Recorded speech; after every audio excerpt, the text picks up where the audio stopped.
Eddie, the Gamer Ghoul, and you've tuned into the Wrecs Reckoning, where all your dreams come to die. And here with me is my co-host, Pantologen. That seems a bit morbid, Eddie. Well, Jen, I once had a dream of horrors and credits, showering every crevice of my naked body. And well, thanks.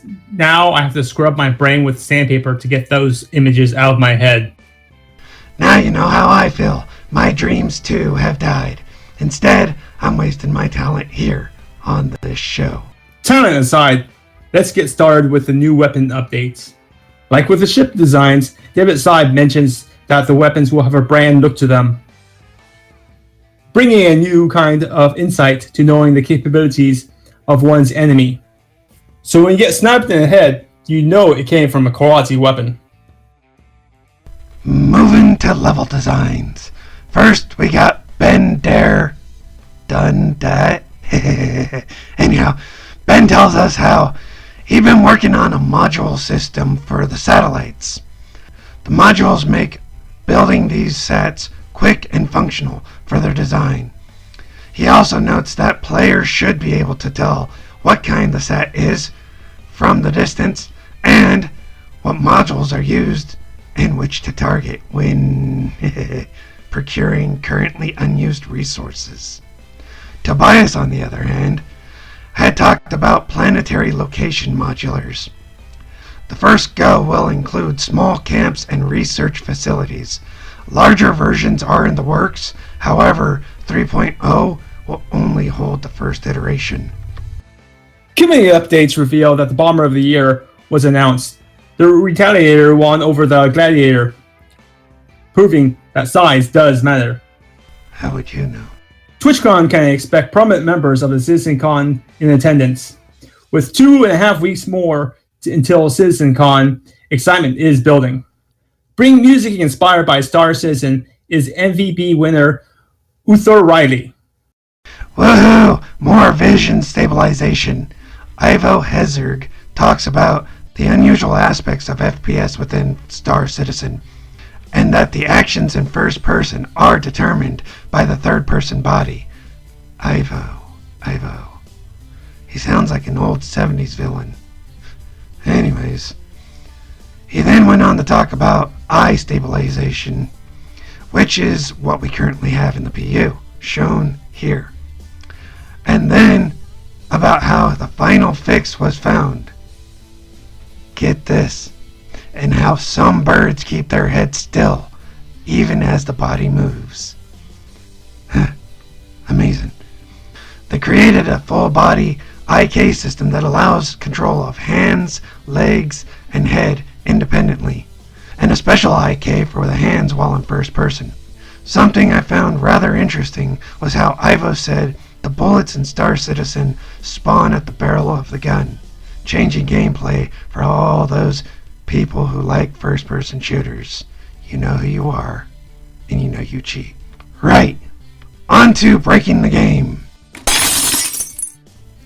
Parkour Edition. To all parkour players, we issue this challenge.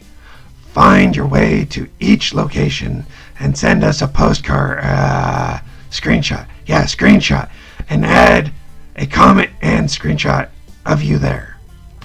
Winners will receive absolutely nothing. Well, maybe bragging rights. Now it's time for long odds. Any speculations, Eddie?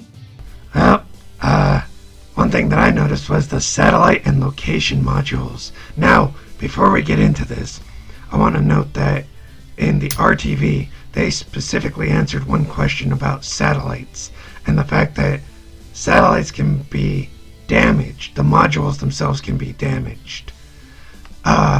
With that being said, location modules seem like it might be as Chris Roberts had said at one point, but it might be a start to building your own bases, your own locations, and being the fact that Chris Roberts had said in one of previous interviews somewhere that we were going to be able to own our own locations, housing, whatever.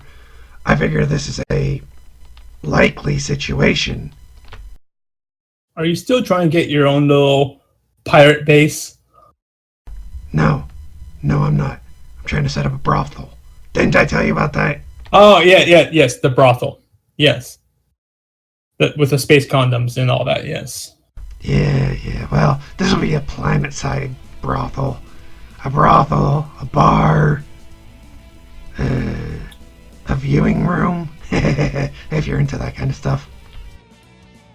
Okay, anyways, besides all that, with the fact that the modules can be damaged, I was thinking maybe they're going to add some more ships, maybe a repair kind of ship, because I doubt they'll have self-repairing stuff. Oh yeah, no. They've already got some repair ships. I'm thinking the repairs for satellites will be more of a mission kind of thing, where PC player characters are going to go out there and fix it up for them and get paid a certain amount. So do you think the player would send a request to be fixed? I think it will automatically send a request to be fixed when it's been damaged by other players. And do you think insurance will cover this? I don't know. I don't care. We ain't gonna own them. At least not yet. This is true. I doubt I can make enough cred to actually buy one, so... Yeah, exactly. I mean, it's a nice idea, and the fact that you'll be able to tell where to go on a satellite kind of leads me to knowing certain situations. But the thing you do got to be careful of, because they also mention this, that specific satellites will have defenses. So like a military satellite will have some kind of guns or some kind of protection on them.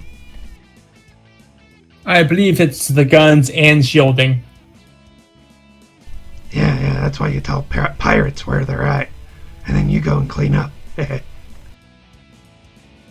that's a thought. Setting a trap for them. Trap? No. I have confidence in my contacts. They'll destroy it, won't make a profit. Remind me never to take a job from you. Hey, Pentologen, I got a job for you. No, thank you. I'll pass.